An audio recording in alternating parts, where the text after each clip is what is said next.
Hello mga kalobs! Kumusta po kayo? Kumakain na nga din po pala kami ni Kuya kaninang umaga para po sa almusal namin. At pagkatapos ko po palang kumain at makapag-ayos ay sinundo ko na nga din po yung pinsan ko para po makapasok na kami. Hindi nga po papasok si Papa niya pero hindi niya nga po kami ihahatid. Sakit daw po kasi yung tuhod niya. Namamaga nga daw po kasi Kaya eto at maglalakad na nga lang po kaming dalawa. At patatawirin nga lang din po kami ni Mama. Kawawa nga po itong pinsan ko dahil may tumutulong nga po na dugo sa ilong niya. Gawa po siguro ng tigyawat niya. At nagluto rin po pala si Mama ng ginataang santol. Familiar po ba kayo sa mga ganitong ulam mga kalobs? Yung santol ay ginagataan nga po. Bali 3 beses na nga din pong nakapagluto si Mama ng ganitong ginataang santol. Karneng baboy na nga po yung nilagay ni Mama dito, imbes po sana yung tanginang isda. Wala daw po kasing nagbebenta, kaya ito na nga lang daw po. At nung nagisa-gisa na nga din po ni Mama yung karne ng baboy, ay nilagay niya na nga din po yung santol. Eto po palang Coco Mama yung ilalagay ni Mama dito na panggata. Pwede lang din naman daw po itong Coco Mama. Pero pwede rin naman daw po yung ginadgad na nyog. Kaso nga lang ay pipigain pa daw po kasi yung gata nun. Kaya eto na nga lang daw po yung nilagay ni Mama para daw po mas mabilis. Paggalagay po pala ni Mama ng santol ay sinabay niya na nga din pong nilagay yung Coco Mama para daw po manuot yung gata ng nyog sa santol. Tapos nilagyan na nga po ito ni Mama ng Knorr cubes at saka po 2 baso ng tubig. Sakto hanggang sa maluto na nga daw po itong santol. Mahinang apoy nga lang daw po yung gamit ni Mama. Dahil mabilis nga lang daw po kasi itong matuyo kapag daw po malakas. Sabi nga po ni Mama ay tikman na nga daw po muna ni Papa ito pong niluto niyang ginataang santol. Kung tama na nga daw po ba yung timpla?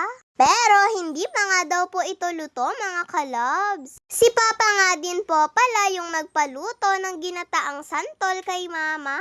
Matagal na nga din po kasi itong binigay ng lola ko. Kaya pinaluto na nga lang din daw po ni Papa dahil mawawala na nga daw po ito ng lasa. Naglagay din po pala si Mama ng konting toyo para daw po magkakulay lang ng konti. Ayan mga kalobs at natuyo na nga din po itong ginataang santol. Kaya sabi nga po ni Mama ay pwede na nga din daw po ito. At luto na nga din daw po ito mga kalobs. Ganon nga lang po kabilis magluto si Mama nito pong ginataang santol. Pagkaluto nga po nito ni Mama ay nilagay niya na nga din po ito sa plato. Pagka-uwi ko po pala ay nagmano na nga din po ako sa kanila Papa at Mama. Grabe nga at parang sobrang pagod ko nga po kaninang tanghali nung umuwi ako.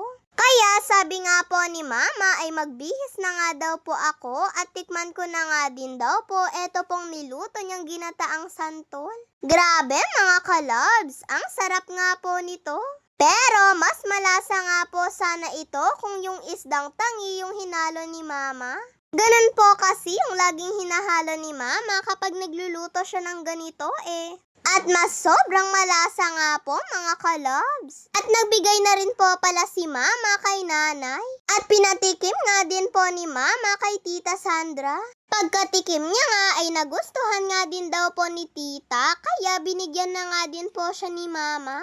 Eto nga po munang repolyo yung inuna kong kinain dahil pinapapak ko nga lang po muna yung ginataang santol. Kayo po mga kalobs, nag-uulam din po ba kayo ng ginataang santol? Eto nga pong si Papa ay sobrang excited na nga din pong kumain dahil sa ulam namin. Naalala niya daw po kasi nung unang nagluto si Mama ng ganito. Sobrang tagal na nga din daw po kasi nun mga kalobs. At ngayon na naman nga po ulit siya makakaulam ng ganito. Thank you po, Lola, sa pagbigay ng santol sa amin. At pagkatapos po pala namin kumain, eto nga at sinundo na nga din po ako ng pinsan ko. Ayan at nag-ayos na nga din po ako kaagad. Sabi ko nga po kay Papa ay ihatid niya na nga lang po kami ng pinsan ko. Kaya sabi niya nga ay oo. Para hindi na nga din daw po kami maglakad dahil napakainit nga nga po. Ayan nga at pasakay na nga din po itong pinsan ko sa motor. Aba at nakaakyat nga po siya kahit mataas. Lagi nga po siyang nauupo sa gitna, hindi naman po kasi siya pwedeng umupo sa likod ko eh. At hindi rin naman po kasi siya pwede sa harapan ni Papa. Kung kagaya nga lang po sana ng motor ng Papa niya ay pwede lang po dahil nakakatayo nga po siya dun. Ayan nga at nagpaalam na nga din po ako kay Mama dahil paalis na nga din po kami. Pag-uwi po pala nila Mama at Papa galing ng palengke ay nag-uwi po pala sila ng merienda namin ni Kuya. At eto po palang gusto at paborito ko pong turon yung binili nila. Masarap nga po itong turon at malalaki pa nga po mga kalabs. At bali eto na nga lang din po yung merienda namin ni Kuya. Pagkatapos ko nga pong kumain nito ay sobrang busy ko na nga din po mga kalabs. Marami nga din po kasi akong gagawin para bukas eh. Kaya hanggang dito na nga lang po muna yung video namin mga kalabs. Yun lang po mga kalabs. Maraming salamat po sa panonood ninyo. Mag-iingat po kayo palagi. God bless to all. Bye-bye po.